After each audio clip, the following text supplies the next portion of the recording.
الحمد لله وكفى وسلام على عباده الذين اصطفى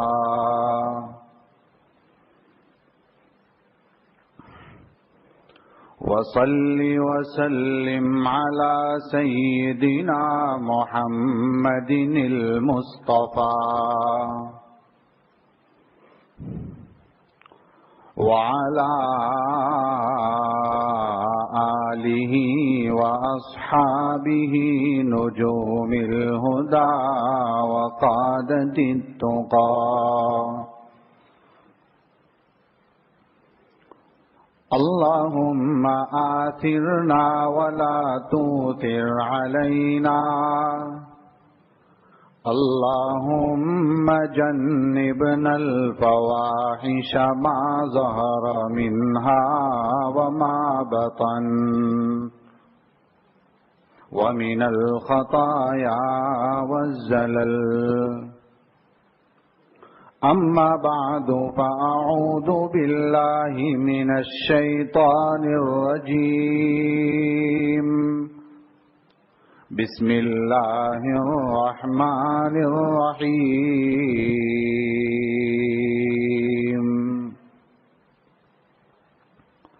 ولتكبروا الله على ما هداكم ولعلكم تشكرون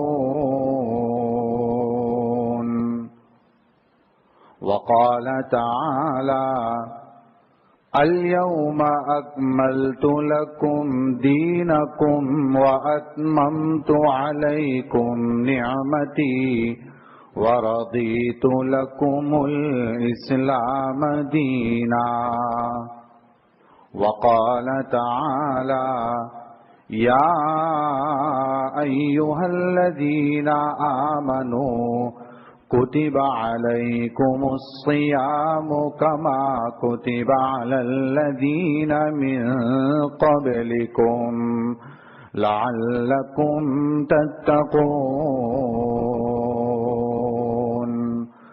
صدق الله العظيم وقال النبي صلى الله عليه وسلم يقول الله تبارك وتعالى الصوم لي وأنا أجزي به أو كما قال النبي صلى الله عليه وسلم وہ نبیوں میں رحمت لقب پانے والا مرادیں غریبوں کی برلانے والا مصیبت میں غیروں کے کام آنے والا وہ اپنے پرایوں کا غم کھانے والا خطا کار سے درگزر کرنے والا بداندیش کے دل میں گھر کرنے والا فقیروں کا ملجا ضعیفوں کا ماوا یتیموں کا والی غریبوں کا مولا مسے خام کو جس نے کندن بنایا کھرا اور کھوٹا الگ کر دکھایا اتر کر حرا سے سوئے قوم آیا اور ایک نسخہ کیمیا ساتھ لایا وہ بجلی کا کڑکا تھا یا صوت ہادی عرب کی زمین جس نے ساری ہلا دی نئی ایک لگن سب کے دل میں لگا دی اور ایک آواز میں سوتی بستی جگا دی ان اللہ وملائکتہ یصلون علی النبی یا ایھا الذین آمنوا صلوا عليه وسلموا تسليما اللهم صل على سيدنا محمد وعلى آل سيدنا محمد وأصحابه وأزواجه وبارك وسلم.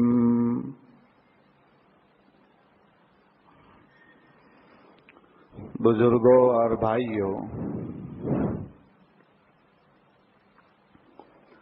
اللہ تبارک و تعالی نے محض اپنے فضل اور کرم سے رمضان کا مہینہ عطا کیا تھا. یہ محض اسی کا فضل ہے اور اسی کی توفیق ہے، اور اسی کا فضل رہا کہ اس نے ہم سے روزے رکھوا لیے، اس نے ہم سے نمازیں پڑھوا لی، اس نے ہم سے تراویح پڑھوا لی، اس نے ہم سے اعتکاف کروا لیا، اس نے ہم سے زکوٰۃ دلوا دی. یہ جتنے بھی کام ہوئے ہیں ان سب کے پیچھے اللہ تبارک و تعالی کی توفیق لگی ہوئی ہے. اگر توفیق نہ ہو تو انسان رمضان میں ہوتے ہوئے بھی روزہ نہیں رکھتا. توفیق نہ ہو تو رمضان ہوتے ہوئے بھی تراویح نصیب نہیں ہوتی. توفیق نہ ہو تو مسجد میں ہوتے ہوئے بھی نماز نہیں پڑھتا. مثال سے آسانی سے بات سمجھ میں آ جائے گی. ایک فقیر کو آپ نے دیکھا ہوگا جو جمعہ کے دن مسجد کے دروازے پر بھیک مانگتا ہے. اس کا کام ہے بھیک مانگنا. خطیب خطبہ دے رہا ہوتا ہے، ایک طرف جمعہ کی نماز کھڑی ہونے والی ہوتی ہوئے، لیکن وہ بھیک مانگنے میں ایسا لگا ہوا ہے کہ مسجد کے دروازے پر بھی کھڑے ہو کر اسے جمعہ نصیب نہیں ہوتا. کیوں؟ اس لیے کہ اس سے نماز پڑھنے کی توفیق چھین لی گئی ہے اور کچھ نہیں ہے. اس کے علاوہ وہ مسجد تک آیا ہے لیکن نماز نصیب نہیں. معلوم ہوتا ہے کہ نماز کا پڑھنا یہ بھی محض اللہ کی توفیق سے ہوتا ہے. علامہ سید سلیمان ندوی رحمت اللہ علیہ فرماتے ہیں کہ اللہ تبارک و تعالی کو نبی اکرم صلی اللہ علیہ وسلم سے اتنی محبت ہے، اتنی محبت ہے، اتنی محبت ہے کہ سرکار نے زندگی میں جو بھی کچھ کیا قیامت تک کے لیے اس کو باقی رکھ دیا. کوئی بھی گوشہ آپ کی زندگی کا ایسا نہیں ہے کہ سرکار نے اپنی زندگی میں کیا ہو اور امت میں اب تک وہ باقی نہ ہو. کسی نہ کسی طریقے سے وہ اس کو باقی رکھ دیا گیا. مثال سے سمجھ میں آئے گی بات کہ بعض وہ لوگ ہیں جو بہت ساری جگہوں پر ہاتھ اٹھاتے ہیں نماز میں. جیسے رکوع سے اٹھتے وقت بھی امام شافعی رحمت اللہ علیہ کے یہاں ہاتھ اٹھانے کو کہا ہے، حنفیہ کے یہاں ہاتھ اٹھانا نہیں ہے. سرکار سے دونوں چیزیں ثابت ہے تو دونوں طریقے کے لوگ دنیا میں موجود ہیں تاکہ یہ طریقہ کسی نہ کسی طریقے سے باقی رہ جائے. جیسے اللہ کے رسول صلی اللہ علیہ وسلم نے آمین زور سے بھی کہا ہے اور آمین آہستہ بھی کہا ہے، تو وہ آمین آہستہ کہنے والے بھی لوگ دنیا میں موجود ہیں، زور سے کہنے والے لوگ بھی دنیا میں موجود ہیں. علامہ سید سلیمان ندوی رحمت اللہ علیہ فرماتے ہیں کہ بات دیکھیے ذرا آپ کو سمجھ میں آ جائے گی کہ نبی اکرم صلی اللہ علیہ وسلم رمضان کے مہینے کو آپ غور کرو تو آپ کو یہ ملے گا کہ پورا رمضان یہ آپ صلی اللہ علیہ وسلم کی قرآن کریم کے نزول کے وقت کی زندگی ہے. یہ بات سمجھنا بہت اچھے طریقے سے سمجھ میں آئے گی، ذرا دھیان دیں گے تو. کیا کہنا چاہتے ہیں؟ آپ صلی اللہ علیہ وسلم جب قرآن کریم نازل ہو رہا تھا اس وقت میں آپ غار ہیرا میں جایا کرتے تھے. آپ کا کام کیا تھا؟ کھانا کم تھا، سونا کم تھا، پینا کم تھا، عبادت خوب تھی. اور تنہائی پسند تھی. اتنی چیزیں آپ کو تھی اس وقت میں. کھانا کم، پینا کم، سونا کم، خوب عبادت کرنا اور تنہائی اختیار کرنا، وہاں کوئی نہ ہو، اللہ سے لو لگانے کا موقع مل جائے. اب ذرا غور کیجئے، رمضان میں ہم پر روزہ فرض ہوا. روزے میں کھانا کم، پینا کم، سونا کم اور عبادت خوب. یہ آپ صلی اللہ علیہ وسلم ہی کی عادت کو رمضان میں ڈال دیا. اب ایک چیز باقی رہ گئی تھی، اور وہ کیا تھی؟ اور وہ یہ تھی کہ تنہائی پسند تھی، تو تنہائی کے لیے کیا کریں؟ فرمایا اس کے لیے اعتکاف رکھ دیا. یہ بھی باقی رکھا آپ کا. لیکن تنہائی یعنی دنیا سے الگ تھلگ ہو جانا، یہ دوسرے مذہبوں میں بھی ہے. دوسرے مذاہب میں آپ کو یہ ملے گا کہ جو آدمی سنیاس لے لے اور دریا کے کنارے جا کر بیٹھ جائے وہ سب سے بڑا متقی ہے. اسلام نے اس کی اینٹی پالیسی اختیار کی، فرمایا نہیں، اس کا نام تقوی نہیں ہے. جیسے کرسچنوں کے یہاں یہ ہے کہ کوئی آدمی نکاح ہی نہ کرے تو وہ سب سے بڑا متقی ہے. فرمایا اسلام نے اس سے بھی اینٹی پالیسی اختیار کی کہ اس کا نام بھی تقوی نہیں جو شادی ہی نہ کرے. کیوں؟ اس لیے کہ اسلام ایک فطری دین ہے، دین فطرت ہے. دین فطرت کو سمجھنے کے لیے آپ سمجھیے، انگریزی والے بولتے ہیں اسلام از اے نیچرل ریلیجین. قدرتی طور پر اللہ تعالیٰ نے جو چیزیں ہم کو دی ہے اس سے ہٹانا چاہیں گے تو گناہ پیدا ہوں گے. مثال کے طور پر آپ کو اگر قدرت نے صلاحیت دی ہے کہ شہوت ہر انسان کو آتی ہے، مرد کے اندر، عورت کے اندر، سب پہ آتی ہے، اس کو آپ بالکل کٹ اپ کر دیں گے، یہ نہیں ہو سکتا ہے.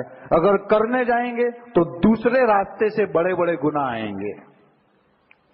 جو آدمی دریا کے کنارے سنیاس لیتا ہے، آپ اس کے بیک گراؤنڈ میں جائیں گے تو سب سے بڑے بڑے کانڈ اسی کے نام ہوں گے، سب سے بڑے بڑے گناہ اسی کے نام ہوں گے. کیوں؟ اس لیے کہ اس نے اپنی فطرت سے ہٹ کر کام کیا ہے.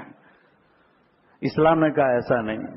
آپ کو تنہائی ضرور کہی ہے اعتکاف میں، لیکن جنگل میں اعتکاف کرنے کو نہیں کہا، بیابان میں اعتکاف کرنے کو نہیں کہا، دریا کے کنارے بیٹھنے کو نہیں کہا. تو کہاں کہا؟ فرمایا ایسی مسجد میں اعتکاف کرو جس مسجد میں 5 وقت کی نماز ہوتی ہو. اور ہمارے یہاں تو یہ بھی شرط ہے کہ ایسی مسجد میں اعتکاف کرو جہاں جمعہ ہوتا ہو. کیوں؟ اس لیے کہ آنے جانے والے لوگ آپ سے ملتے رہیں، آپ بالکل دنیا سے کٹ اپ نہ ہو جائیں.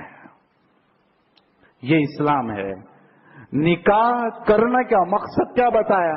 کہ تیری ٹکٹکی نگاہ معلوم نہیں کہاں کہاں جا رہی تھی، نکاح کی وجہ سے وہ نگاہ ایک کی طرف لگ جائے گی، اب کہیں تیری نگاہ نہیں بھٹکے گی.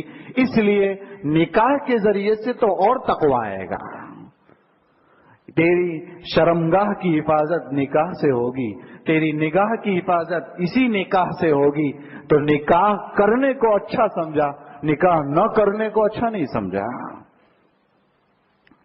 بہرحال بات یہ کہہ رہا تھا کہ نبی اکرم صلی اللہ علیہ وسلم کے ایک ایک عمل کو محفوظ کیا گیا، اور آپ کے ایک ایک عمل سے اللہ تعالیٰ کو اتنا پیار تھا کہ رہتی دنیا تک اس عمل کو امت محمدیہ صلی اللہ علیہ وسلم کرتی رہے گی. یہی وجہ ہے کہ آپ کے ایک ایک عمل کو محفوظ کر دیا. یہ رمضان اللہ تعالیٰ نے ہمیں دیا تھا، اور الحمدللہ اس میں ہم نے روزے بھی رکھے اور جو ہے تراویح بھی پڑھی اور دوسری ٹوٹی پھوٹی ہم نے عبادت کی. بس اللہ تعالیٰ اپنے فضل سے اسے قبول فرمائے. لیکن یہ کتنا بڑا مہینہ ہے، اس کی اہمیت کے لیے ایک ہی جملہ نقل کرنا چاہوں گا. اسلاف جو ہے 6 مہینے پہلے بھی ایک دعا کرتے تھے اور 6 مہینے بعد بھی ایک دعا کرتے تھے. اب وہ کیا دعا کرتے تھے؟ لطائف المعارف میں ابن رجب حنبلی رحمت اللہ علیہ نے ایک بات نقل کی ہے کہ اسلاف کا یہ معمول رہا ہے کہ وہ رمضان آنے سے 6 مہینے پہلے یہ دعا کرتے تھے کہ اے اللہ ہمیں عافیت سے رمضان تک پہنچا دے۔ رمضان ختم ہوتا تھا تو دوسرے 5 مہینے یہ دعا کیا کرتے تھے، اے اللہ اس میں ہونے والی عبادت کو قبول فرما لے۔ اب سوچئے پورا سال اسی میں ان کا جاتا تھا، 6 مہینے پہنچنے کی دعا اور رمضان کے بعد آنے والے 5 مہینے اس مہینے میں ہونے والی عبادت کی قبولیت کی دعا۔ کتنا بڑا مہینہ ہے یہ رمضان! ہمیں سبق کیا دے گیا اس کو قرآن کریم نے نقل کیا۔ فرمایا یا ایھا الذین آمنوا کتب علیکم الصیام کما کتب علی الذین من قبلکم لعلکم تتقون۔ اے ایمان والو، تم پر روزے فرض اسی لیے کیے گئے تھے تاکہ تمہاری زندگیوں میں تقوی آ جائے۔ تقوی کیا ہے؟ تقوی ہم سمجھتے ہیں پورا دن روزہ، پوری رات عبادت، اس کا نام ہے تقوی۔ نہیں، زبان پہ ذکر اللہ، اس کا نام ہے تقوی نہیں۔ بہت بڑے مجدد گزرے ہیں پہلی صدی کے، حضرت عمر بن عبدالعزیز رحمت اللہ علیہ، وہ فرمایا کرتے تھے کہ تقوی اس کا نام نہیں ہے کہ آپ پوری رات عبادت کریں اور پورا دن روزے رکھیں۔ تقوی کس کا نام ہے؟ فرمایا تقوی اس کا نام ہے کہ جن چیزوں کو اللہ تعالیٰ نے حرام قرار دیا ہے ان سے بچ جاؤ، اور جن چیزوں کو اللہ تعالیٰ نے فرض قرار دیا ہے اس کو کر لو۔ اس کا نام ہے تقوی۔ اب ذرا غور تو کیجئے، اتنی ہی چیز کوئی فرمائی، حرام چیزوں سے بچنا اور جو چیزیں ہم پر فرض ہے یعنی فرائض کو بجا لانا، اس کا نام ہے تقوی۔ رمضان میں جو ہے جیسے ہی صبح صادق ہوئی تھی اس وقت میں ہم نے سحری کی تھی، اور غروب آفتاب ہوا اس وقت ہم نے افطار کیا تھا۔ یہ 2 چیزیں کنارے کنارے پر کر بیچ میں 3 بڑے گناہوں سے یعنی 3 چیزوں سے ہمیں بچنے کو کہا تھا جو جائز تھا، یعنی کھانا، پینا اور بیوی سے ہم بستری کرنا۔ فرمایا ان 3 چیزوں سے بچنا ہے، یہ تو جائز ہے اور اس سے روکا گیا ہے۔ حضرت تھانوی رحمت اللہ علیہ فرماتے ہیں کہ جو حرام ہمیشہ سے ہے اس کے تو ہمیشہ ہی بچنا ہے۔ کہیں ایسا نہیں کہ رمضان میں غیبت جائز ہے، رمضان میں جھوٹ جائز ہے، رمضان میں چغلی جائز ہے، رمضان میں کینہ رکھنا جائز ہے، کہ یہ تو پوری زندگی کے لیے حرام ہے۔ یہ تو جائز چیزوں کو چھوڑوا کر آپ سے تقوی کی مشق کرائی گئی کہ فریز ہے، گھر میں کمرہ بند ہے، آپ کے پاس کوئی نہیں ہے، کھا لو نہ اندر جوس ہے، کہا پی لو نہ اندر جوس ہے، کہا کہ نہیں میرا روزہ ہے۔ یہ مشق جو آئی، یہ جو خوف آیا، یہ خوف پریکٹس کروائی آپ کے پاس اور بتایا گیا ایسا خوف پوری زندگی رکھنا ہے، اس کی مشق رمضان میں کرائی جاتی ہے۔ مولانا علی میاں ندوی رحمت اللہ علیہ نے بڑی اچھی بات لکھی یہاں پر، فرمایا روزے 2 ہیں، ایک روزہ وہ ہے جو ہم رکھ رہے ہیں، اور ایک روزہ وہ ہے جو ہم رکھتے ہیں اس سے بھی بڑا روزہ ہے۔ اب یہ کیا بات ہے؟ ایک روزہ جو ہم رکھتے ہیں وہ چھوٹا ہے، اور ایک روزہ وہ ہے جو اس سے بھی بڑا ہے۔ کہ وہ کیا ہے؟ کہ جو سب سے بڑا روزہ ہے وہ تو کب سے شروع ہوتا ہے؟ کہ جب سے بالغ ہوتا ہے وہاں سے شروع ہوتا ہے۔ کب تک رہتا ہے؟ کہ جب زندگی کا سورج غروب ہوگا وہاں تک رہتا ہے۔ اور ایک روزہ وہ ہے جو ہم صبح صادق سے شروع کرتے ہیں غروب آفتاب تک، یہ اتنا ہی وقت کا روزہ ہے۔ اس وقت کا روزہ تو ٹھیک ہے، لیکن یہ جو روزہ ہے صبح صادق سے غروب آفتاب تک کا، یہ روزہ بھی اسی روزے کے بدلے میں ملا ہے۔ کون سا روزہ کے بدلے میں ملا ہے؟ اسلام کا ایک روزہ ہے۔ جب بالغ ہوتا ہے انسان وہاں سے اس کے ساتھ کچھ چیزیں لگی ہوئی ہے۔ کیا لگی ہوئی ہے؟ جیسے ہی بالغ ہو گیا نمازیں اس پر آ گئی، فلاں چیز سے بچنا آ گیا، فلاں چیز کو کرنا آ گیا۔ کہ یہ ایک روزہ ہے، اس میں آپ کو کئی چیزوں سے روکا گیا ہے۔ یہ اسلام کا روزہ ہے۔ اس کا غروب یعنی اس کا افطار کب ہوگا؟ فرمایا اس کا افطار زندگی کا سورج غروب ہوگا تب ہوگا، یعنی انتقال کے وقت۔ اور بعضوں کا افطار بھی بڑا اچھا ہوتا ہے۔ صحابہ کرام کا افطار کیسا ہوتا تھا؟ صحابہ کرام اپنی زندگی کے روزے کا غروب کرنے کے لیے، افطار کرنے کے لیے اپنی جانیں اللہ کے راستے میں دے دیا کرتے تھے۔ ایک صحابی بہت چھوٹے ہیں، نبی اکرم صلی اللہ علیہ وسلم کی خدمت میں تشریف لائے، فرمایا کہ اللہ کے رسول مجھے جہاد میں جانے کی اجازت دے دیجئے۔ فرمایا آپ کی عمر بہت چھوٹی ہے، کہا سرکار میں کروں گا نا، بہت منت سماجت کی اجازت دے دی۔ دوسرے بچے نے سن لیا، وہ آیا، کہا اس کو اجازت دی، مجھے بھی دے دیجئے۔ فرمایا اس میں یہ ہے، کہا سرکار ہم دونوں کی کشتی کرا دیجئے، میں اس کو پچھاڑ دوں گا۔ جب میں اس کو پچھاڑ سکتا ہوں تو میں کیوں نہ آؤں جہاد میں؟ فرمایا کرا دیجئے کشتی۔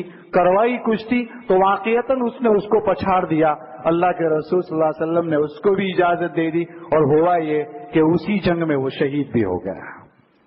یہ لوگ تھے ہی ایسے۔ چھوٹا سا بچہ ایک عورت اپنی سرکار کی خدمت میں لاتی ہے جس سے چلا بھی نہیں جا رہا ہے، بولنا بھی صحیح نہیں آتا ہوگا۔ فرمایا کیا لے کر آئی ہو؟ کہ اللہ کے رسول اعلان جہاد کا ہوا ہے، میرے گھر میں کوئی مرد نہیں ہے کہ میں اس کو جان دینے کے لیے پیش کروں، ایک چھوٹا سا بچہ ہے، اس کو لے کر آئی ہوں، کہ اس کو میں پیش کر رہی ہوں، کہ اس میں کیا ہے؟ کچھ نہیں ہے۔ کہ اللہ کے رسول آپ کے اوپر آنے والا تیر ہوگا نا، اس وقت اس بچے کو سامنے رکھ دینا تاکہ آپ کے اوپر تیر نہ لگ جائے۔ یہ جذبہ جب ہوتا تھا تو اسلام ان کا کیسا ہوتا ہوگا اور ان کا ایمان کیا ہوتا ہوگا۔ ہم لوگوں نے معلوم نہیں کتنے رمضان کے روزے رکھ لیے، آیا چلا گیا، آیا چلا گیا۔ کتنے ایسے ہوں گے جنہوں نے 25 رمضان گزارے، کتنے ایسے ہوں گے جنہوں نے 50 رمضان گزارے، لیکن سوال ہوتا ہے کہ پھر بھی وہ چیز کیوں نہیں آتی؟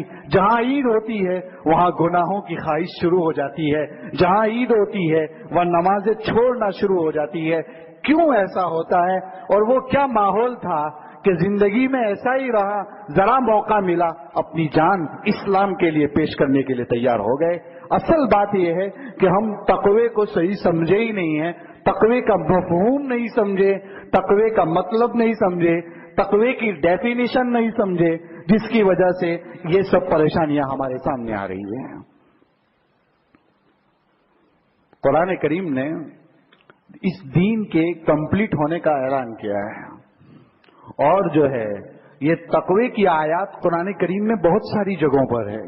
جیسے قرآن میں ہے اقیم الصلاۃ، نماز پڑھو، نماز قائم کرو، یہ بھی ایک فرض چیز ہے۔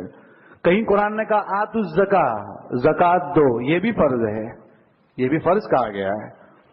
اب جیسے نماز ہم پر فرض ہے، زکوٰۃ ہم پر فرض ہے، وہیں یہ بھی کہا ہے اتقوا اللہ، تقوی اختیار کرو۔ تو ہم تقوی کے بارے میں کیا سمجھتے ہیں؟ جب تقوی کی بات آتی ہے تو ہمارا جو ہے نارمل آدمی یوں کہتا ہے کہ وہ تو بڑے لوگوں کا کام ہے، ہمارا کام تھوڑی ہے، تقوی تو اللہ والے لوگ کرتے ہیں، ہم تو چلتے جاہل جٹ لوگ ہیں، ہم جتنے بھی گناہ کر لیں ہم کو تو کیا ہے، ہم ایسا کر لیں گے ویسا کر لیں گے، یہ ہو جائے گا وہ ہو جائے گا، فلاں کا دامن پکڑ لیں گے تو بچ جائیں گے، اس سے تقوی ایسا کچھ نہیں ہوتا ہے۔ اس طرح اپنا دامن جھٹک دیتے ہیں اور وہ یہ سمجھتے ہیں کہ بس تقوی ہمارا کام تو ہے نہیں۔ ایسا تو کچھ نہیں ہے، قرآن میں کہیں ایسا نہیں لکھا ہے کہ اللہ والے لوگ تقوی اختیار کریں، علماء تقوی اختیار کریں، خواص تقوی اختیار کریں۔ قرآن نے تو مطلق کہا ہے تقوی اختیار کرو، تو سب کے لیے ہے۔ حرام چیزوں سے بچنا خالی علماء کے لیے نہیں ہے، دنیا کے عوام کے لیے بھی ہے، اور فرائض کو بجا لانا صرف علماء کے لیے نہیں ہے، دوسرے لوگوں کے لیے بھی ہے۔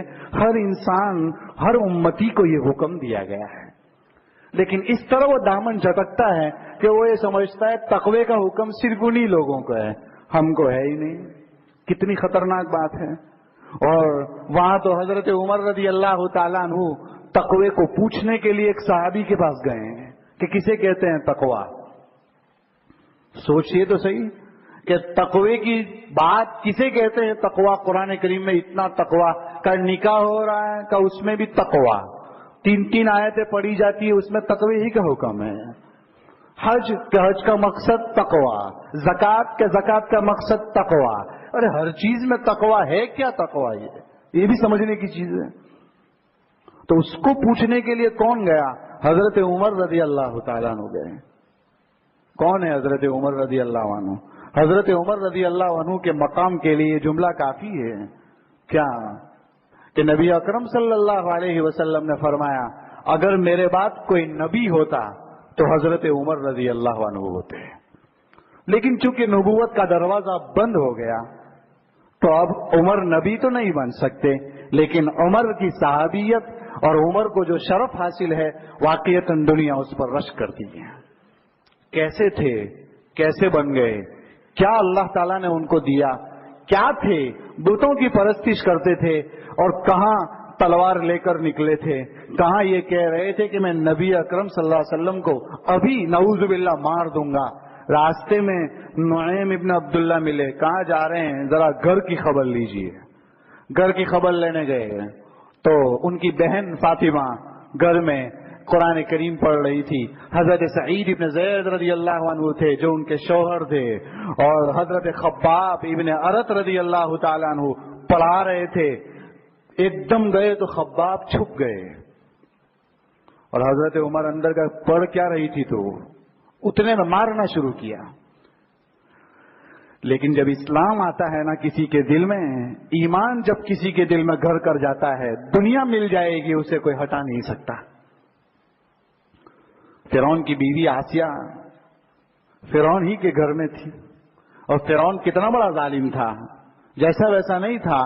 500 سال تک اس کے سر میں کبھی درد نہیں ہوا تھا، اور زندگی بھر اللہ تعالیٰ کی نافرمانی کرتا رہا۔ لیکن اللہ تعالیٰ کی ذات کتنی بے نیاز ہے، ایسے گھر میں بھی موسیٰ علیہ السلام کی پرورش کروائی، اس نبی کی پرورش اس گھر میں کروائی جس گھر میں ہمیشہ اللہ کی نافرمانی ہوتی ہے۔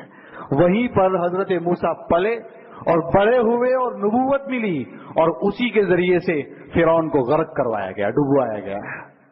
یہ اللہ تعالیٰ کا کرشمہ اور اللہ تعالیٰ کا فضل اور اکرام تو دیکھیے آپ، قدرت تو دیکھیے۔ جب فرعون نے اعلان کیا تھا کہ بنی اسرائیل میں کوئی بچہ پیدا ہو جائے اس کو اسی وقت مار دیا جائے، اس کی پولیس ٹکٹکی نگاہوں سے گھروں پر لگی رہتی تھی، لیکن موسیٰ پیدا ہوئے اسے پتا نہیں چلا، جسے اللہ رکھے اسے کون چکھے، ایسا مسئلہ ہے۔ وہاں سے ان کی ماں نے اٹھا کر جو ہے ان کو ڈالا، وہاں صندوق میں رکھ کر دریائے نیل میں بہایا۔ آسیہ نے اٹھایا، فرعون نے کہا لگتا ہے بنی اسرائیل کا ہے، کا بہت پیارا لگتا ہے، تربیت کرو۔ چونکہ اللہ تعالیٰ کے یہاں منظور ہو چکا تھا اس کی پرورش، فرعون نے پرورش کی، اس کی پرورش کروائی گئی اس کی فرعون کے ذریعے سے۔ اسی محل میں پلے، بچپن میں ایک تماچا داڑھی کھینچ کر مارا تھا، بتایا ابھی چھوٹا تماچا ہے، آگے چل کر ایک بہت بڑا تماچا دریائے کلزوم میں ڈبو کر مارنے والا ہوں۔ اور ایسا ہی ہوا۔ اسی زمانے میں ایک سامری بھی پیدا ہوا تھا، قرآن کریم میں سامری کا ذکر بھی ہے۔ سامری بھی اسی زمانے میں پیدا ہوا تھا، اور وہ سامری جب پیدا ہوا وہ بھی بنی اسرائیل کا تھا۔ اس کی ماں نے بھی یہ سوچا کہ اعلان تو یہ ہے کہ کوئی بھی بچہ پیدا ہوگا مار دیا جائے۔ یہ سامری جب پیدا ہوا تو اس کی ماں نے یہ سوچا کہ کیا کروں، اگر یہ مار دیں گے میرے سامنے تو میں آخر ماں ہوں، کا ایک کام کرو، پہاڑ پر ایک غار لگا ہوا ہے، غار کوفہ ہے، اس کے اندر اس بچے کو ڈال دو، بند کر دو، پیک کر دو، خود بخود بھوکا مر جائے گا، وہ چلے گا، لیکن کوئی میرے سامنے اس کی جان لے گا وہ نہیں چلے گا۔ ایسا کر دیا گیا۔ اللہ تعالیٰ کا آرڈر ہوا اس بچے کو مارنا نہیں ہے، جو ڈال دیا ہے گوفا میں اس کو مارنا نہیں ہے۔ پرورش کیسے ہوئی معلوم ہے آپ کو؟ جبرائیل آتے تھے آسمان سے اور جنتی غذا لے کر آتے تھے، ہاتھوں میں شہد اور پانی دودھ لے کر آتے تھے اور ان کی انگلیوں میں چٹاتے تھے۔ چونکہ جنتی غذا تھی تو ہوتا یہ تھا کہ ایک ہی انگلی منہ میں ڈالتے تھے تو وہ ایک دن کی غذا ایسی ہوتی تھی کہ ایک ہی دن میں وہ 1 سال بڑا ہو جاتا تھا۔ تو اب سمجھیے کہ 3 دن آئے گا تو 3 سال کے ہو جائیں گے وہ بچہ اس طرح چند دنوں میں بہت بڑا ہو گیا۔ پرورش کس نے کی؟ حضرت جبرائیل علیہ السلام نے کی، جو فرشتوں کے سردار ہیں۔ اللہ تعالیٰ نے وہاں سے کروائی، جبرائیل نے پرستش کروائی، لیکن پھر بھی سامری کو ایمان نہیں ملا۔ یہ اللہ تعالیٰ کی ذات ہے۔ کبھی پرورش جبرائیل سے کروا کر بھی اس کو گمراہ کر دیا، اور فرعون کے گھر میں پرورش کرا کر موسیٰ علیہ السلام کو نبی بنا دیا۔ یہ اللہ تعالیٰ کا کرشمہ ہے۔ وہیں پر اللہ تعالیٰ نے جو ہے آسیہ کو ایمان سے نوازا، اور کیسا ایمان ملا؟ فرعون نے کہا تجھے بچھو ماروں گا، تجھے سانپ دوں گا، تجھے ایسا ڈسواؤں گا۔ کہا تو جان تو ایک ہی ہے نا، ایک لے لے گا، 10 جان تو ہے نہیں کہ تو لے گا، جو کرنا ہے کر لے، لیکن موسیٰ والا ایمان اب میں چھوڑ نہیں سکتی۔ اسی کو قرآن نے نقل کیا، وَمَرْيَمَ ابْنَتَ عِمْرَانَ الَّتِي أَحْصَنَتْ فَرْجَهَا فَنَفَخْنَا فِيهِ مِنْ رُوحِنَا وَصَدَّقَتْ بِكَلِمَاتِ رَبِّهَا۔ ایک جگہ نقل کیا، اِذْ قَالَتْ رَبِّ ابْنِ لِي عِنْدَكَ بَيْتًا فِي الْجَنَّةِ وَنَجِّنِي مِنْ فِرْعَوْنَ وَعَمَلِهِ وَنَجِّنِي مِنَ الْقَوْمِ الظَّالِمِينَ۔ یاد کرو فرعون کی بیوی آسیہ کے واقعے کو۔ فرمایا اس وقت جب فرعون تکلیفیں دیا کرتا تھا تو اس نے ہاتھ اٹھا کر دعا کر دی، اے میرے رب میرے لیے جنت میں ایک گھر تعمیر کر دیجئے، مجھے یہاں کی دولت نہیں چاہیے۔ فرمایا اور کہنے لگی مجھے فرعون کے عمل سے اور فرعون کی سزا سے نجات دے دیجئے، ظالمین قوم سے مجھے نجات دے دیجئے۔ یہ ایمان ہے، اس کو ایمان کہتے ہیں۔ آتا ہے تو جاتا نہیں ہے، کبھی گیا ہی نہیں آسیہ کے دل سے کبھی، اس کو کہتے ہیں ایمان۔ حضرت عمر رضی اللہ تعالیٰ عنہ نے کہا بتا پڑھ کیا رہی تھی تو؟ کہا نہیں بتاؤں گی۔ چھوڑ دی ہے کہ نہیں تو اس کو؟ فرمایا نہیں چھوڑوں گی۔ اور مارنا شروع کیا، کہا مارتے رہو میری جان چلی جائے گی لیکن یہ کلمہ چھوڑ نہیں سکتی۔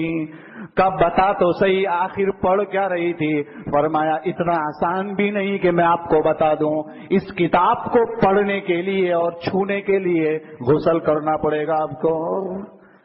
غسل کے لیے بھیجا حضرت عمر رضی اللہ، غسل کیجئے آپ۔ ایک طرف حضرت عمر رضی اللہ تعالیٰ عنہ غسل فرما رہے ہیں اور ہاتھوں سے اٹھی ہوئی دعا فاطمہ کی، اور فرمایا اے اللہ میرا کام تھا اس کو غسل تک پہنچانا اور اس کے دل میں محبت ڈالنا، اب ایمان دینا صرف تیرا کام ہے، اگر نہیں دے گا تو تیری ذات ہے اور دے دے گا تو تیرا کرم ہے، کچھ بھی نہیں ہو سکتا۔ ایک طرف حضرت عمر غسل فرما رہے ہیں، غسل کرتے ہی آئے، فرمایا بتاؤ تو صحیح کیا پڑھ رہی تھی؟ قرآن کھول کے دکھایا اور آیتیں پڑھنا شروع ہوئی، طٰہَ مَا أَنزَلْنَا عَلَيْكَ الْقُرْآنَ لِتَشْقَىٰ إِلَّا تَذْكِرَةً لِمَن يَخْشَىٰ۔ جیسے ہی آیت حضرت عمر رضی اللہ تعالیٰ عنہ کے کانوں میں پڑی فوراً گونج اٹھے اور فرمایا مجھے اسی وقت نبی اکرم صلی اللہ علیہ وسلم کے دربار میں لے چلو۔ دروازے پر پہنچے، دستک دی، پوچھا کون؟ کہا عمر آیا ہے۔ کہا کیوں آئے ہو آپ؟ کہا بس دروازہ کھولا، حضرت حمزہ رضی اللہ عنہ سرکار کی خدمت میں پہنچے، فرمایا عمر آیا ہے۔ کہا آنے دو، پوچھو کیوں آئے ہو؟ کہا کہ بس کچھ نہیں، یہ تلوار آپ کے خلاف اٹھی تھی لیکن آج آپ کے قدموں میں ڈال کر کہتا ہوں کہ مجھے کلمہ پڑھا دیجئے، میرے سینے میں اتر گیا ہے، وہ کلام اللہ ہے۔ قرآن ایسی انقلابی کتاب ہے جس نے پہلے بھی لوگوں کی زندگیاں چینج کی ہے، آج بھی بدل سکتی ہے، قیامت تک بھی بدلے گی۔ اور حضرت عمر رضی اللہ عنہ ایمان لائے۔ یہ آپ صلی اللہ علیہ وسلم کی رات کی اندھیری کی دعائیں تھی۔ حضرت ابراہیم علیہ السلام نے بہت سالوں پہلے دعا کی تھی، 2000 سال پہلے، کہ اللہ اس کعبۃ اللہ کے پاس ایک ایسے نبی کو بھیجنا جو ایسی دعوت دیتا ہو۔ وہ دعا 2000 سال کے بعد قبول ہوئی، لیکن نبی اکرم صلی اللہ علیہ وسلم نے رات کی اندھیری میں دعا کی، صبح صبح اللہ تعالیٰ نے حضرت عمر رضی اللہ تعالیٰ عنہ کو ایمان سے نواز دیا۔ کتنا بڑا مقام ہوگا حضرت عمر رضی اللہ عنہ کا۔ 500 شہروں پر انہوں نے حکومت حاصل کی، کچھ جیسا ویسا نہیں تھا، کتنا بڑا مقام۔ وہ شاہ ولی اللہ محدث دہلوی رحمت اللہ علیہ نے ازالت الخفا عن خلافت الخلفاء میں جو ہے ایک چھوٹا سا واقعہ نقل کیا ہے۔ پوری بات کا مقصد اگر آپ سمجھیں گے، کچھ لے کر جانا ہے، صرف بیٹھ کر سننا نہیں ہے، مزے نہیں لینا ہے، کچھ لے کر جانا ہے۔ رمضان ایک سبق پڑھا کر گیا ہے ہمیں. سبق یہ پڑھا کر گیا ہے کہ تقوی اختیار کرنا ہے. تقوی کا مطلب یہ ہے کہ گناہوں سے بچنا، حرام چیزوں سے بچنا، اور اللہ تعالیٰ نے جن چیزوں کو ہمیں بجا لانے کو کہا ہے اس کو بجا لانا. یہ جو رمضان میں ہم سے ادا ہوا اس کو پوری زندگی باقی رکھنا ہے. یہی سبق دے کر گیا ہے. یہی عید الفطر کا پیغام ہے. یہی پیغام ہمیں یہاں سے لے کر جانا ہے. اسی کو بتانے کے لیے کہ تقوی کیا ہے میں کسی طریقے سے آپ کی خدمت میں پیش کر رہا ہوں. حضرت عمر رضی اللہ تعالیٰ عنہ جو ہے شاہ ولی اللہ محدث دہلوی رحمۃ اللہ علیہ نے ایک کتاب ہے ازالۃ الخفا عن خلافت الخلفاء، اس میں عجیب و غریب واقعات نقل کیے ہیں شاہ صاحب نے. اس میں لکھا ہے کہ حضرت عمر رضی اللہ عنہ کا ایک زمانہ تھا جب آپ صلی اللہ علیہ وسلم کا انتقال ہو چکا تھا. حضرت ابو بکر کا دور بھی جا چکا تھا. حضرت عمر رضی اللہ عنہ کا دور تھا. حضرت علی رضی اللہ تعالیٰ عنہ نے ایک خواب دیکھا، اور جو ہے اس خواب میں کیا دیکھا انہوں نے؟ ایک کھجور کا ٹوکرا آیا، اور وہ کھجور کا ٹوکرا تو ان کے پاس آ گیا. خواب میں آیا. کیسے آیا کھجور کا ٹوکرا؟ نبی اکرم صلی اللہ علیہ وسلم کی ایک عادت تھی، آپ مسجد نبوی میں جیسے ہی فجر کی نماز پڑھ کر فارغ ہوتے تو آپ مسجد سے ٹیک لگا کر، دیوار سے ٹیک لگا کر بیٹھ جاتے، اور صحابہ اکرام سامنے بیٹھ جاتے اور پوچھتے کسی کو کوئی خواب آیا ہو تو بتاؤ. سرکار اس کی تعبیر بتاتے ہیں. اچھا، حضرت علی فرماتے ہیں ایسا ہی منظر میرے سامنے آ گیا سر کہ نبی کا تو انتقال ہو چکا ہے، لیکن میں خواب میں دیکھ رہا ہوں کہ آپ صلی اللہ علیہ وسلم نے نماز پڑھائی، اور نماز کے بعد آپ ممبر سے ٹیک لگا کر بیٹھ گئے، اور ٹیک لگانے کے بعد جو ہے آپ نے فرمایا ہے کسی کو کوئی خواب آیا ہے؟ آپ ایسا پوچھ رہے ہیں. اتنے میں کوئی آدمی کھجور کا ٹوکرا لے کر آیا. فرمایا یہ آپ کی خدمت میں تحفہ ہے، ہدیہ ہے.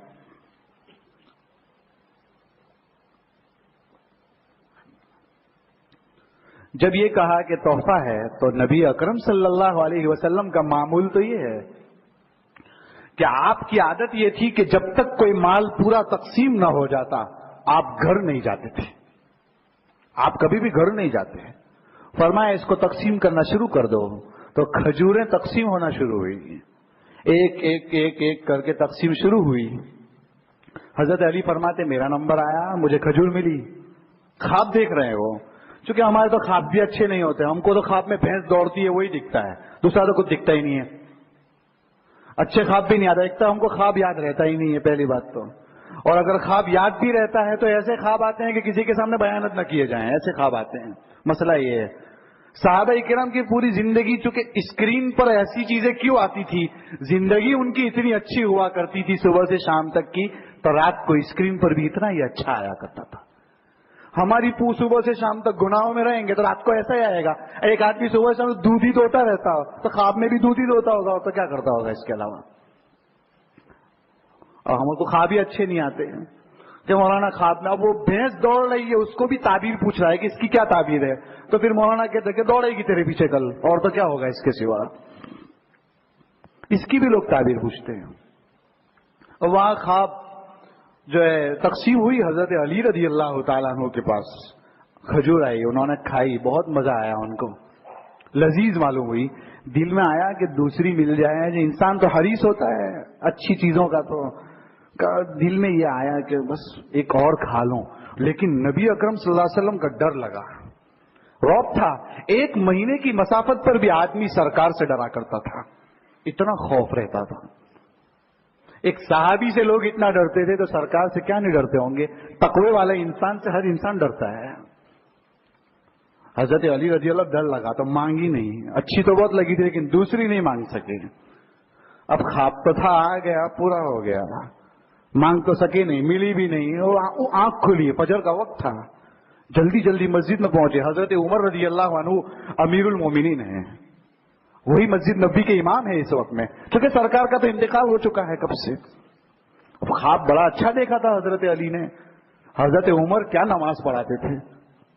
ہم کو لوگ کہتے ہیں کہ جو ہے آج کل مولانا امام اتنے اچھے نہیں ہیں، تو ہم کہتے ہیں مقتدی بھی اتنے اچھے نہیں ہیں، تو امام کہاں سے اچھے ہوں گے. پہلے امام اچھے ہوا کرتے تھے تو ٹھیک ہے، مقتدی بھی اتنے ہی عالیشان ہوتے تھے. صحابہ مقتدی ہوتے تھے تو سرکار امام ہوا کرتے تھے. کیسے امام تھے معلوم ہے حضرت عمر؟ ایک آدمی نے اپنی آنکھوں سے ایک لڑکی کی طرف نظر پڑ گئی. آج بھی پڑتی کیا ہے؟ دیکھتے ہی ہیں. وہاں تو پڑتی تھی, یہاں تو دیکھتے ہیں. نظر پڑی, اس نے اپنا نقاب ہٹایا ہوگا. پاک زمانہ تھا, خیر کا زمانہ تھا, گناہ نہیں ہوتے تھے اس وقت میں. جیسے ہی نظر پڑی اس کو پسند آ گئی, بہت اچھی لڑکی ہے, اس سے شادی ہونی چاہیے. نکاح کا پیغام بھیجا اس لڑکی کو, کہا میرے ساتھ شادی کرو گی؟ حضرت عمر کا دور ہے. کہا ایک شرط پر شادی کروں گی. 40 دن تک مسجد نبوی کے مصلی پر حضرت عمر کے پیچھے 5 وقت کی نماز میں ایک بھی تکبیر اولیٰ چھوٹنی نہیں چاہیے. 40 دن تک اگر تو نے پابندی سے نماز پڑھی تو 41ویں دن میں تیرے ساتھ نکاح کر لوں گی. اور کتنی اچھی شرط رکھی. ایسی شرط آج کی عورتیں کبھی نہیں رکھے گی زندگی میں. شرط بڑی گئی. جو دیوانہ ہوتا ہے, مجنو تو مجنو ہی کہتے ہیں اس کو. ہم لوگ لیلا مجنو کی واقعات بولتے ہیں تو ایسا لگتا ہے کہ وہ لیلا مجنو, تو نہیں, وہ مجنو کی بھی مغفرت ہوئی. ایک واقعات میں پڑھا تھا میں نے کہ مجنو کی مغفرت ہوئی. کسی نے پوچھا مجنو تیری مغفرت ہو گئی, تو زندگی بھر لیلا کالی کلوٹی کے عشق میں رہا. کہا کہ ہاں, اللہ تعالیٰ کے یہاں پیشی ہوئی تو پوچھا ہے مجنو کو؟ اس کا میں تو زندگی بھر اسی کے محبت میں رہا. دنیا میں اللہ کی بھی محبت نہیں تھی, نبی کی بھی محبت نہیں تھی. وہ ایک کالی کلوٹی پسند آ گئی تھی, اسی کے ساتھ محبت کرتا تھا. فرمایا جا تیری اس پر مغفرت کرتا ہوں, اس لیے کہ تیرے عشق سے لوگوں نے یہ سیکھا کہ اللہ اور اس کے رسول کے ساتھ کیسی محبت کرنی چاہیے. اس پر تیری مغفرت کرتا ہوں کہ تیرے ذریعے سے کتنے لوگوں نے اپنی زندگیاں بنائی.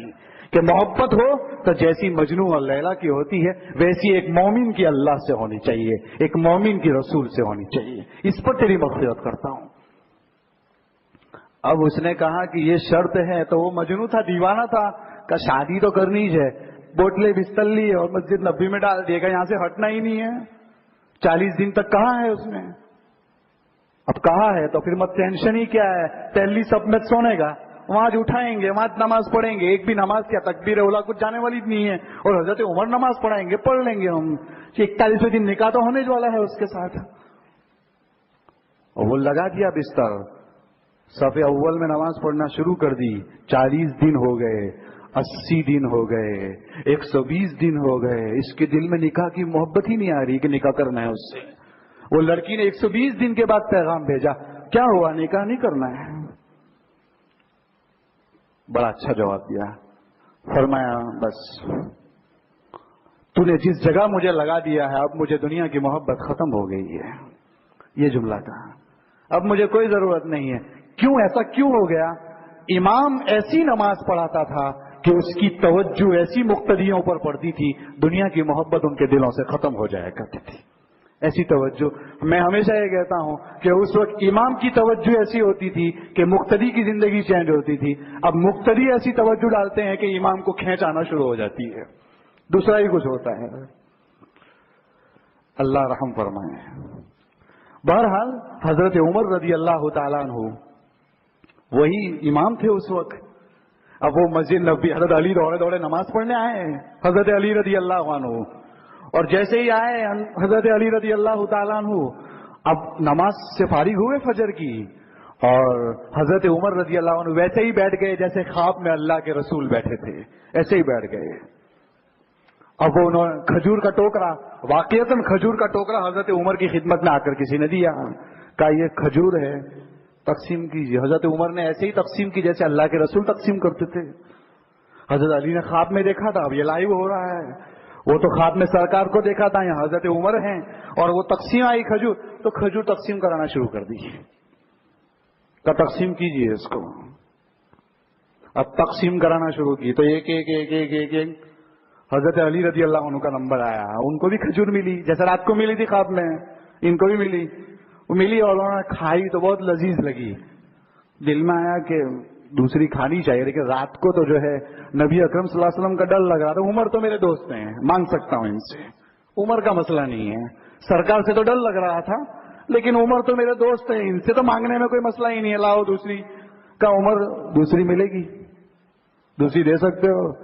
تو حضرت عمر رضی اللہ تعالیٰ عنہ مسکرائے اور فرمایا رات کو اگر نبی اکرم صلی اللہ علیہ وسلم نے دے دی ہوتی تو عمر بھی تجھے دے دیتا, یہ مقام تھا حضرت عمر رضی اللہ عنہ کا کہ خواب انہوں نے دیکھا ہے اور حضرت عمر بتا رہے ہیں.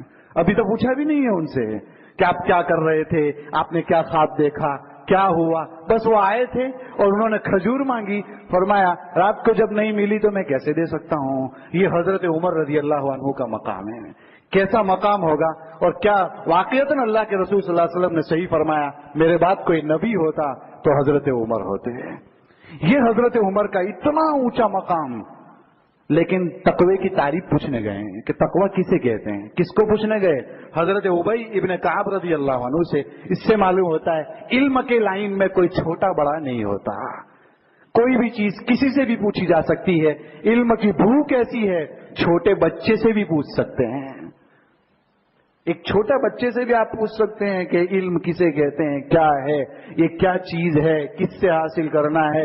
جب وہ دور تھا, اتنا پاکیزہ دور تھا کہ ہمارے ایک بزرگ تھے غالباً مولانا ظفر احمد تھانوی رحمۃ اللہ علیہ, جب مدینۃ المنورہ گئے تھے نا تو ایک چھوٹا بچہ یتیم نظر آیا تھا. وہ ٹوکڑے روٹی کے کھاتا تھا پڑے ہوئے, وہ اٹھا کر کھاتا. فرمایا بیٹا تیرا ابا نہیں ہے؟ کہا نہیں ہے. امی نہیں ہے؟ کہا نہیں ہے. کہا ایک کام کرو, چلو میں اپنے پاکستان لے جاتا ہوں, وہیں آپ کو کھلائیں گے پلائیں گے. کہا ٹھیک ہے. تیار تو ہو گیا. دوسرے دن صبح میں روضے رسول کے قریب ملا. چچا جان آپ مجھے پاکستان لے جانا چاہتے ہیں؟ کہا ایک بتائیے, یہ ہے پاکستان میں, یعنی روضہ ہے وہاں پر. جب یہ نہیں ہے تو میں وہاں نہیں آؤں گا کبھی بھی. مجھے جو کچھ ملا ہے اسی کے طفیل میں ملا ہے. یہ عشق تھا چھوٹے بچوں کا اس زمانے میں. ایسا عشق ہوا کرتا تھا. حضرت عمر رضی اللہ عنہ حضرت ابی کے پاس پوچھنے گئے. کیا ان کو نہیں, حضرت عمر کو کیا تقوی نہیں معلوم تھا کسے کہتے ہیں؟ نہیں معلوم تھا. معلوم تھا تو پھر کیوں گئے؟ کا دل کے اطمینان کے لیے. دل کے اطمینان کے لیے. جیسے قرآن کریم میں حضرت ابراہیم علیہ الصلوۃ والسلام کا واقعہ نقل کیا ہے قرآن میں, تو اس میں یہی کہا ہے کہ ابراہیم تجھے نہیں معلوم کہ مردے کیسے زندہ ہوتے ہیں؟ تو نہیں مانتا اس کو؟ فرمایا بلا مانتا تو ہوں اے اللہ, لیکن ولیکن لیطمئن قلبی, میرا دل مطمئن ہو جائے, اس کی فکر ہے. دل مطمئن ہو جائے, ورنہ کوئی بات نہیں ہے. بالکل مانتا ہوں کہ آپ مردوں کو زندہ کرتے ہیں. پھر قرآن کریم نے نقل کیا ہے کیسے ہوتا ہے وہ. تو یہ اطمینان قلبی کے لیے حضرت عمر رضی اللہ عنہ گئے ہیں حضرت ابی ابن کعب رضی اللہ عنہ کے پاس.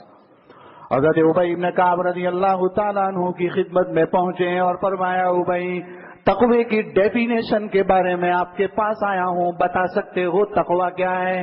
فرمایا عمر تقوی کے بارے میں جاننا ہو تو بہت آسان ہے. کیا تم نے پگڈنڈی دیکھی ہے؟ پگڈنڈی یعنی دونوں طرف کانٹوں کی باڑ ہو, بیچ میں تنگ رستہ ہو, کوئی جا نہ سکتا ہو, ایک انسان جیسے ویسے کر کے اس پر چل سکتا ہو.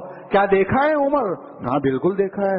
کہ دونوں طرف کانٹے لگے ہوئے ہوں بڑے بڑے, ہم یوں کہیں گے باول کے کانٹے ہوں دونوں طرف, بیچ میں ایک انسان چلے, تیز ہوا آ رہی ہو, ریشم کا کپڑا پہنا ہو, تو بتائیے انسان کیسے چلے گا؟ بتا سکتے ہیں آپ؟ کہا ایسے چلے گا, اپنے دامن کو جیسے ویسے ویسے سمٹے گا, ہوا چلے گی, کیونکہ ذرا بھی کانٹے میں لگے گا تو وہاں پھنس جائے گا. ریشم کا کپڑا تو اور جلدی پھنسے گا, پھٹ جائے گا, بچہ بچہ بچہ بچہ کر نکلے گا.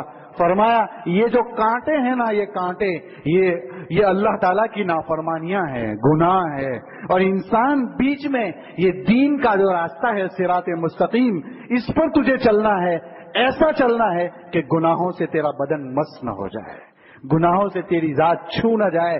کر تو بچا بچا کے اگر نکل گیا تو تیرے لیے جنت کا راستہ آسان ہو جائے گا. اسی کا نام ہے تقویٰ. اسی تقوی کی مشق رمضان میں کرائی. یہی عید الفطر کا پیغام کہ جو درس ہمیں دیا گیا ہے اس کو ہمارے اندر اپنانا ہے, اسی کو اپنی زندگی میں باقی رکھنا ہے اور اپنی زندگیوں میں اس کو لانا ہے. نمازیں پڑھی تو 5 وقت کی نماز عید کے بعد بھی ہوا کرتی ہے تو وہ پڑھنی ہے.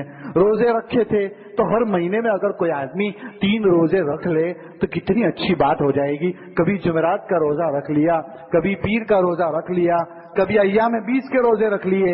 روزے شوال میں 6 دن کے روزے جس کو لوگ شش عید کہتے ہیں, 6 روزے کسی نے رکھ لیے. فرمایا بقیہ کیا تھا؟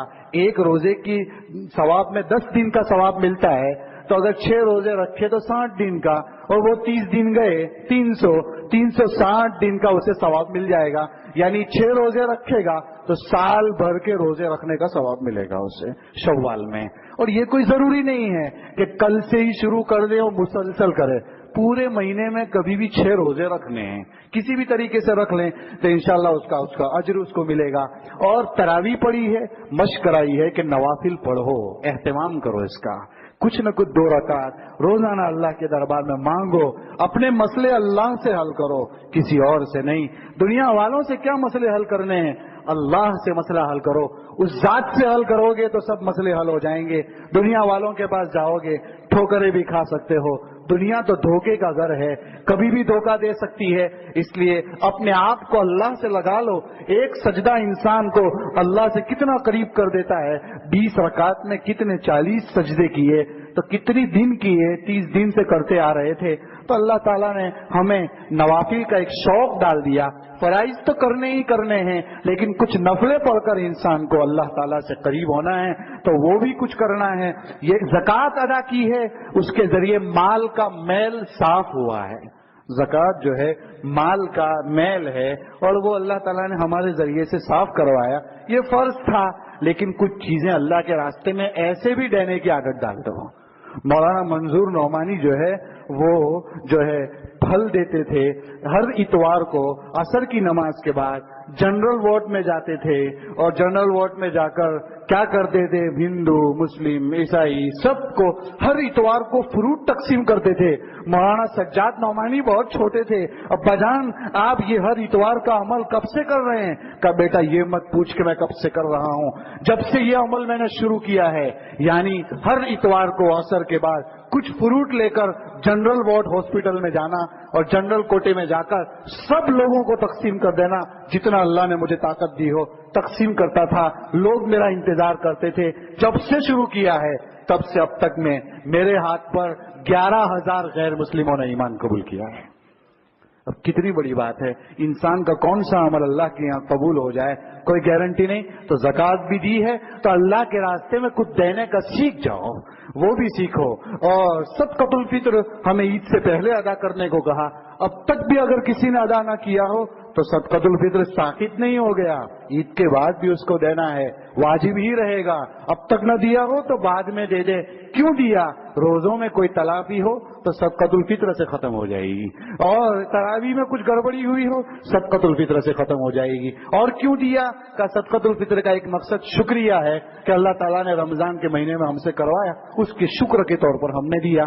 بس اللہ تعالیٰ ہماری عبادتوں کو قبول فرمائے اور آنے والی عید ہمارے لیے امن کی فضا لائے اور ہمیں امن کا سبق سکھائے.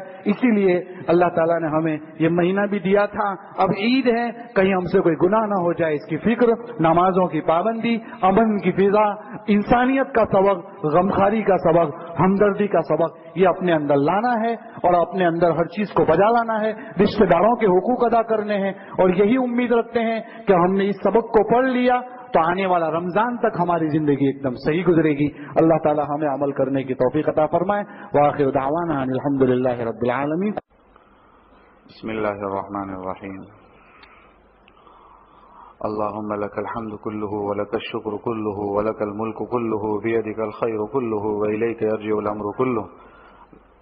سبحانك اللهم وبحمدك وتبارك اسمك وتعالى جدك ولا إله غيرك.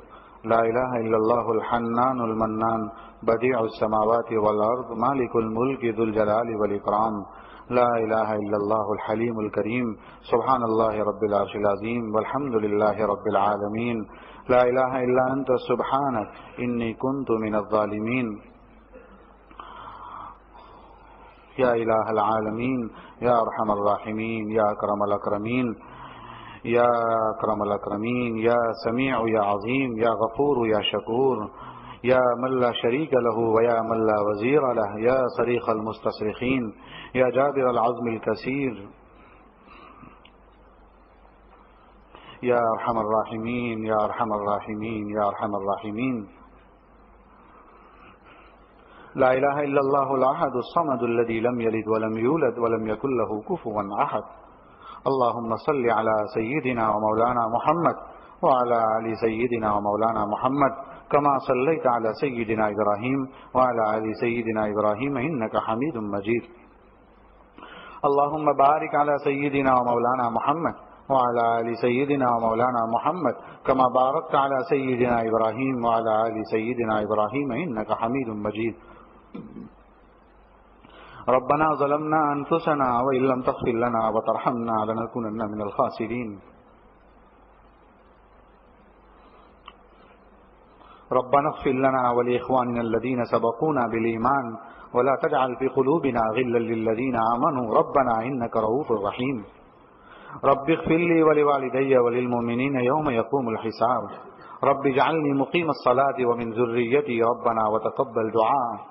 ربنا لا تؤاخذنا إن نسينا واخطأنا ربنا ولا تحمل علينا إصرا كما حملته على الذين من قبلنا ربنا ولا تحملنا ما لا طاقة لنا به واعف عنا واغفر لنا وارحمنا أنت مولانا فانصرنا على القوم الكافرين. اللهم إنا نسألك رضاك والجنة ونعوذ بك من سخطك والنار. اللهم إنا نسألك رضاك والجنة ونعوذ بك من سخطك والنار. اللهم إنا نسألك رضاك والجنة ونعوذ بك من سخطك والنار. اللهم واقية كواقية الوليد. اللهم واقية كواقية الوليد. اللهم واقية كواقية الوليد. اللهم زدنا ولا تنقصنا وأعطنا ولا تحرمنا وأكرمنا ولا تهنا وآثرنا ولا توسر علينا وأرضنا وارض عنا وأرضنا وارض عنا وأرضنا وارض عنا. اللهم اغفر لي وللمؤمنين والمؤمنات والمسلمين والمسلمات. اللهم أجرنا من النار. اللهم أجرنا من النار. اللهم أجرنا من النار. لا إله إلا الله الحليم الكريم سبحان الله رب العرش العظيم والحمد لله رب العالمين. نسألك موجبات رحمتك وعزائم مغفرتك والغنيمة من كل بر والسلامة من كل إثم. لا تدع لنا ذنبا إلا غفرته ولا هما إلا فرجته ولا مرضا إلا شفيته ولا دينا إلا قضيته ولا حاجة هي لك رضا إلا قضيتها ويسرتها يا أرحم الراحمين. یا اللہ ہمارے گناہوں کو معاف فرما، خطاؤں سے درگزر فرما. یا اللہ بڑے مجرم ہیں، بڑے خطا کار ہیں، بڑے ریاکار ہیں، بڑے سیاہ کار ہیں. یا اللہ زندگی کا اکثر حصہ تیری نافرمانیوں میں گزار دیا ہے. یا اللہ کون سا دن ایسا آیا ہے جس میں تیری نافرمانی نہ ہوئی ہو؟ کون سی رات ایسی گزری ہے جس میں تیری نافرمانی نہ ہوئی ہو؟ یا اللہ بدن کا کون سا عضو ایسا ہے جس سے ہم نے گناہ نہ کیا ہو؟ کوئی گھڑی ایسی نہیں گزری ہے جس میں تیری نافرمانی نہ ہوئی ہو. لیکن یا اللہ تو بڑا رحیم ہے، تو بڑا کریم ہے. تو ہمیں کھلاتا رہا، تو ہمیں پلاتا رہا. تیری ہی فضل تھا، تیری ہی نعمتیں تھی کہ تو ہم پر برساتا رہا. لیکن پھر بھی ہم تیرے ناشکرے رہے، پھر بھی ہم تیرے ناشکرے رہے. یا اللہ تو نے اپنے فضل سے رمضان دیا تھا. یا اللہ جہاں عید کا چاند ہوتا ہے، ہم نے اپنے بڑوں کے بارے میں سنا ہے کہ ان کی چیخیں نکل جاتی تھی. وہ کہتے تھے کہ معلوم نہیں ایسا رمضان کب نصیب ہوگا، معلوم نہیں آئندہ سال ہم زندہ رہیں گے کہ نہیں. یا اللہ پچھلے رمضان میں کتنے لوگ ہمارے ساتھ تھے، اس رمضان میں ہمارے ساتھ نہیں تھے. تو نے دیا ہی اس لیے تھا کہ تو اپنی ہماری مغفرت کرنا چاہتا تھا. یا اللہ ہم نے تو یہ بددعا سنی ہے کہ حضرت جبرائیل نے بددعا کی تھی کہ لعنت ہو اس شخص پر جس کو رمضان کا مہینہ مل جائے اور وہ اپنی مغفرت نہ کروائے. میرے محبوب نے اس پر آمین کہا تھا. ہمیں ڈر لگتا ہے کہیں ہمارا نام اس میں نہ آ گیا ہو، رمضان چلا گیا. یا اللہ پہلا عشرہ تو نے رحمت کا دیا تھا، ہم نہیں اس سے کچھ کر پائے. یا اللہ دوسرا عشرہ تو نے مغفرت کا دیا تھا، ہم اس میں اپنا نام نہیں لکھا پائے. تیسرا عشرہ تو نے بیڑے پار کروانے کا دیا تھا، جہنم سے چھٹکارے کا دیا تھا. لیکن یا اللہ اس میں بھی ہم کوتاہیاں، پکنک کرتے رہے، شاپنگ کرتے رہے، تیری نافرمانیاں کرتے رہے، گناہوں کو بجا لاتے رہے. یا اللہ تیرے عذاب کو دعوت دیتے رہے. یا اللہ ہم جانتے ہیں بڑے بڑے مجرم ہیں. تو نے جو رات گئی وہ تو نے انعام والی رات دی تھی، اس میں بھی ہم نے کوتاہیاں کی، بہت گناہ کیے، بہت خطائیں کی. یا اللہ یہ آج کا عید کا دن ہے. یا اللہ فرشتے کھڑے ہیں انعام دینے کے لیے. یا اللہ یا اللہ جو کچھ کیا ہے قبول فرما لے. یا اللہ ہم بھیک مانگ رہے ہیں, مغفرت کی بھیک مانگ رہے ہیں, ہمیں کچھ نہیں چاہیے, ہمیں صرف تیری مغفرت چاہیے. یا اللہ ہمیں معاف فرما دے, یا اللہ ہمیں معاف فرما دے, یا اللہ ہمیں معاف فرما دے. یا اللہ بہت سارے دنیا میں ایسے لوگ ہیں جن کو عید کی خوشیاں کئی سالوں سے نصیب نہیں ہوئی ہے. یا اللہ ان کو کئی سالوں سے نصیب نہیں ہوئی ہے. یا اللہ وہ اداس ہیں, کوئی اپنے بچے کی وجہ سے ہے, کوئی اپنے شوہر کے جانے کی وجہ سے ہے. یا اللہ معلوم نہیں, ہم تصویریں دیکھتے ہیں تو ہمارے بدن رونگٹے کھڑے ہو جاتے ہیں. یا اللہ کیسا ظلم ہو رہا ہے عالم اسلام پر. یا اللہ مسلمانوں کے حالات دیکھ رہے ہیں ہم, لوگ ٹوٹے ہوئے ہیں ہمارے اوپر. یا اللہ چاروں طرف سے ہمیں بھگا دیا گیا ہے, ہمیں دھتکار دیا گیا ہے. صرف تیرا ہی در ہے جو کھلا رہتا ہے. چاروں طرف سے یہ کہا گیا ہے جاؤ جاؤ تم مسلمان ہو, نکل جاؤ یہاں سے. یا اللہ تو نے بھی اگر ہمیں نکال دیا تو کہاں جائیں گے؟ تیرے سوا کوئی در نہیں ہے ہمارے پاس, تیرے سوا کوئی در نہیں ہے. تو ہمیں مت دھتکار دینا, تو ہی ہمیں رحمت کی چادر میں ڈھانپ لے, ہمیں رحمت کی چادر میں ڈھانپ لے, ہمیں ہماری مغفرت فرما دے. یا اللہ ہماری بگڑی بنا دے, ہماری بگڑی بنا دے. تیرے خزانے میں کوئی کمی نہیں آئے گی, ہم جیسوں کی بگڑی بن جائے گی. یا اللہ معاف فرما دے, یا اللہ معاف فرما دے. یا اللہ جو حالات دیکھ رہے ہیں ہم, یا اللہ ہم امتحان کے قابل نہیں ہیں, ہم آزمائش کے قابل نہیں ہیں. ہمارا امتحان مت لے, ہم دیکھ رہے ہیں کہ گاجر مولی کی طرح ان کو کاٹا جا رہا ہے. یا اللہ بارود پھینک کر انہیں ختم کیا جا رہا ہے, چیترے چیترے اڑا دیے جا رہے ہیں. یا اللہ اس ماں پر کیا گزرتی ہوگی جو اپنے بچے کو تڑپتا دیکھتی ہوگی, اس بچے پر کیا گزرتی ہوگی جو اپنے باپ کو اس طرح تڑپتا دیکھتا ہوگا, اس بچے پر کیا گزرتی ہوگی جو اپنی ماں کو اس حالت میں دیکھتا ہوگا, اس شوہر پر کیا گزرتی ہوگی جو اپنی بیوی کو اس طرح دیکھتا ہوگا. یا اللہ یا اللہ صرف اس وجہ سے کہ وہ مسلمان ہیں ان کو مارا جا رہا ہے.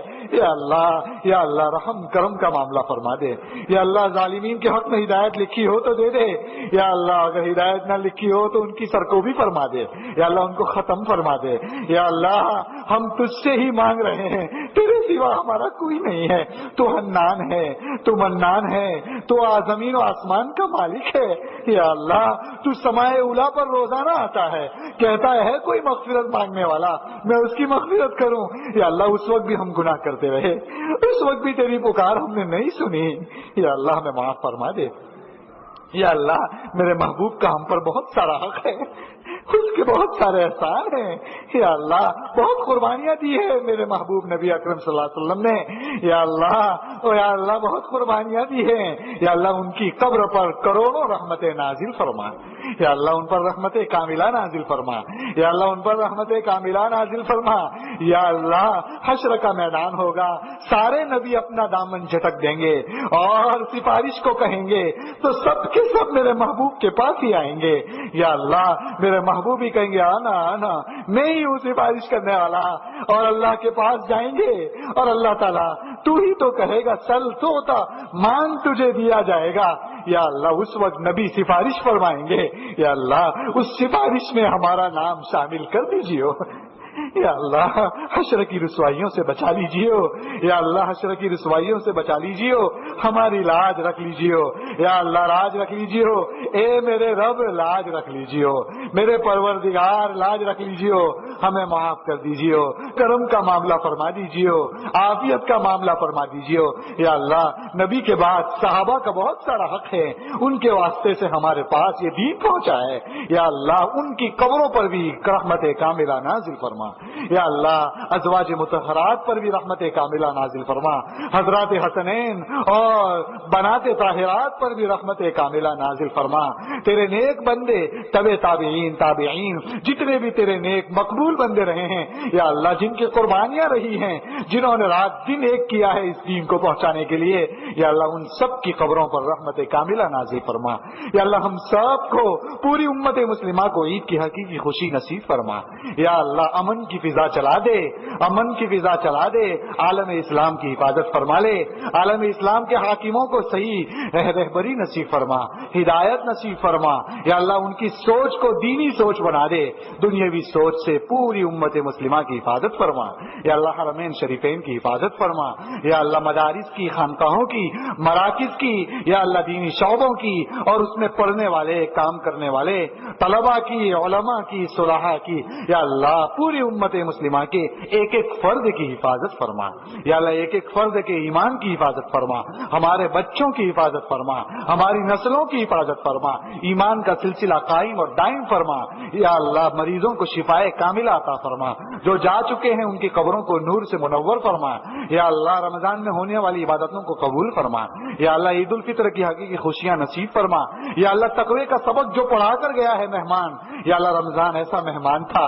بہت دینے کے لیے ہمیں آیا تھا، یا اللہ وہ ہمیں سبق پکڑا کر گیا ہے، اس سبق کی تیاری میں ہمیں لگنے کی توفیق عطا فرما، اس کا امتحان تو تیرے یہاں ہوگا، یا اللہ اس امتحان میں بھی ہمیں کامیابی نصیب فرما، یا اللہ مرنے سے پہلے مرنے کی تیاری نصیب فرما، یا اللہ قبر کے عذاب سے ہم سب کی حفاظت فرما، قبر کی گھڑی بڑی سخت ہے، وہ بھینچ لیتی ہے، یا اللہ اس کی گھڑی بڑی خطرناک ہوگی، یا اللہ اس سے بھی ہماری حفاظت فرما، منکر نکیر کے سوالات آسان فرما، یا اللہ تیرے محبوب اور ہم سب کے محبوب کے ہاتھوں حوض کوثر پر جام پینا نصیب فرما، یا اللہ ان کی زندگی جو بتا کر گئے ہیں، یا اللہ ان کی زندگیوں کو ہمارے اندر اتارنے کی ہمیں توفیق عطا فرما، سنتوں کا شوق نصیب فرما، یا اللہ قرآن کا شیدائی بنا دے، تلاوت کرنے والا روزانہ بنا دے، یا اللہ ذکر اللہ کا اہتمام کرنے والا بنا دے، گناہوں سے بچنے والا بنا دے، فرائض کو ادا کرنے والا بنا دے، زبان کو ذاکر بنا دے، قلب کو شاکر بنا دے، جسم کو تیرے احکام پر عمل کرنے والا بنا دے، یا اللہ جن جن علاقوں میں رحمت کی بارش نہیں ہوئی ہے یا اللہ برسا دے، یا اللہ مویشیوں کو سیراب کر دے، کسانوں کو ٹھنڈا کر دے، کسانوں کو سکون والی زندگی نصیب فرما دے، یا اللہ رحمت والی بارش برسا دے، عذاب والی بارش سے پوری امت مسلمہ کی حفاظت فرما، یا اللہ پوری امت مسلمہ کی حفاظت فرما، یا اللہ جب تک زندہ رکھے ایمان پر زندہ رکھ، وقت آخر ہو کلمے والی موت نصیب فرما، یا اللہ ہمیں مانگنا نہیں آتا، یا اللہ بہت ساری باتیں ایسی ہوگی جو نہیں مانگنی تھی ہم سے ہو گئی، مانگ لیا، یا اللہ اس کوتاہی کو معاف فرما، یا اللہ جو نہیں مانگ سکے تو اپنی شایان شان نصیب فرما، اللہم ربنا جئناک تائبین ولا تردنا خائبین، اللہم انا نسألک من خیر ما سألک منہ نبیک وحبیبک محمد صلی اللہ علیہ وسلم ونعوذ بک من شر ما استعاذک منہ نبیک وحبیبک محمد صلی اللہ علیہ وسلم وانت المستعان وعلیک البلاغ ولا حول ولا قوة الا باللہ، سبحان ربک رب العزة عما یصفون وسلام علی المرسلین والحمد للہ۔